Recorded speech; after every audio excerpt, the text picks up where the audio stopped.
एक अंधेरी रात में विक्रमादित्य के महल में एक बूढ़ा संत अचानक प्रकट हुआ। उसकी आंखों में एक अजीब सी चमक थी और वह रहस्यमयी ढंग से मुस्कुरा रहा था। राजा विक्रमादित्य ने संत का स्वागत किया, लेकिन संत ने सीधा कहा, महाराज, यह केवल मेरे छद्म रूप में तुम्हारे सामने हूं।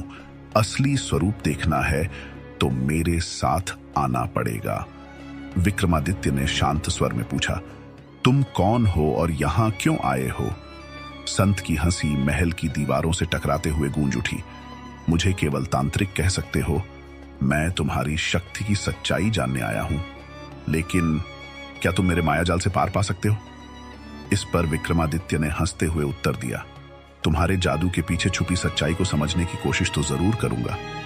तांत्रिक ने एक काला धागा विक्रमादित्य को पकड़ाया और कहा, इस धागे को पकड़ते ही तुम मेरी दुनिया में पहुंच जाओगे। यदि तुम वहां से वापस लौटे तो तुम सच में महान राजा हो। विक्रमादित्य ने धागा पकड़ा और अचानक चारों ओर एक घना अंधकार छा गया। अगले पल विक्रमादित्य ने खुद को एक अनजाने जंगल में पाया। वहां सैकड़ों आवाजें गूंज रही थीं, मानो चारों ओर परछाइयां जिंदा हो उठी हों।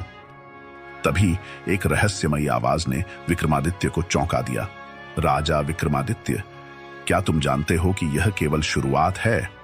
विक्रमादित्य ने आत्मविश्वास से उत्तर दिया, शुरुआत हो या अंत, सत्य का सामना मैं जरूर करूंगा।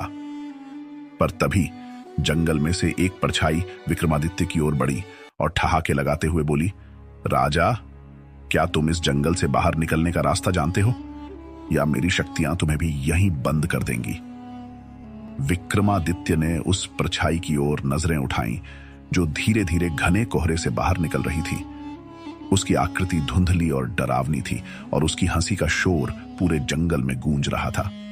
विक्रमादित्य ने अपने आप को संयमित करते हुए कहा, जो भी हो, इस रास्ते को समझकर ही वापस लौटूंगा।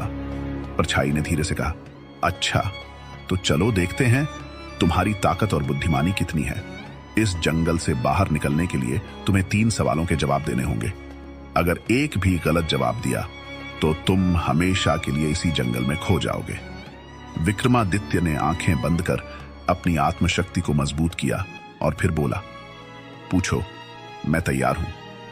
परछाई ने अपना पहला सवाल पूछा, वह क्या है जो हमेशा चलता है, कभी रुकता नहीं, पर किसी को दिखाई नहीं देता?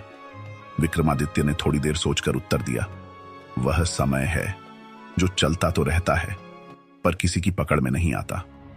परछाई थोड़ी चौंकी, लेकिन उसने मुस्कुराते हुए कहा, ठीक है, चलो दूसरा सवाल सुनो। उसकी आवाज में अब एक गंभीरता आ चुकी थी। दूसरा सवाल था, ऐसी कौन सी चीज है जो जितनी ज्यादा होगी इंसान उतना ही ज्यादा खो जाता है? विक्रमादित्य ने आंखें बंद कर मनन किया और फिर उत्तर दिया, वह लालच है। जितना ज्यादा इंसान के पास हो, वह उतना ही उसमें खो जाता है। परछाई का चेहरा अब थोड़ा गंभीर हो गया। उसे समझ में आने लगा था कि विक्रमादित्य सरलता से हार मानने वाला नहीं है। उसने आखिरी सवाल पूछा, बता, ऐसा कौन है जो मरने के बाद भी जिंदा रहता है? विक्रमादित्य ने एक गहरी सांस ली और कहा, वह है एक महान व्यक्ति का नाम और उसकी कीर्ति।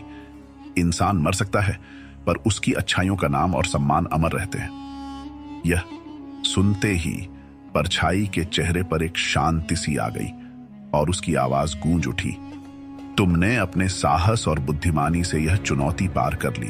राजा विक्रमादित्य, तुम सच में महान हो। जंगल का अंधेरा धीरे धीरे खत्म होने लगा और विक्रमादित्य ने खुद को वापस अपने महल के दरबार में पाया। वहां एक गहरा सन्नाटा था, मानो कुछ हुआ ही ना हो।